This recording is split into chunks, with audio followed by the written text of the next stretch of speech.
Dr. Fuhrman, the trace minerals found in Celtic sea salt are building blocks for amino acids. Not true. Where do we get those if we're not using the sea salt? Wow. So that question is not correct at all, that the amount of minerals in sea salts are insignificant. You get more minerals in a teaspoon of green vegetables chopped up than you would get in multiple tablespoons of salt. In other words, just because, if there was something good in the salt, like these minerals, which don't exist, by the way, because if you look at the analysis and how much minerals there, in other words, the amount of calcium, the amount of iodine, the amount of phosphorus, the amount of magnesium, insignificant. You can't meet your mineral requirements by taking in salt. You have to eat real food, like vegetables, to get those minerals, where they really have the good minerals present.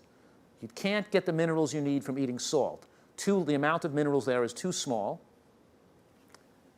And regardless if it contains a small amount of minerals or not, the sodium content is still 2,000 milligrams of sodium per teaspoon. And that 2,000 milligrams of sodium, an excessive amount of sodium you're getting, is lifespan shortening regardless. There's no such thing as a healthy salt. All salts are exceedingly dangerous and lifespan shortening. So it doesn't matter what salt you use, or it doesn't matter what salt you don't use. You should not be using any of them.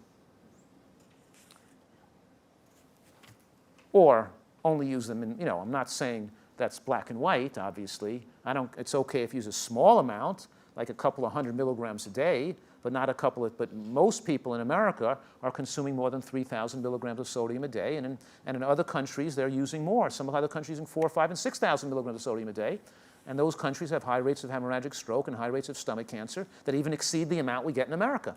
And salt consumption is linked to autoimmune disease and allergies and microvascular hemorrhages. And what I'm saying right now is that it damages the blood vessels whether it raises your blood pressure or not. So it weakens your blood vessels, increases your risk of hemorrhagic stroke, even if it didn't raise your blood pressure.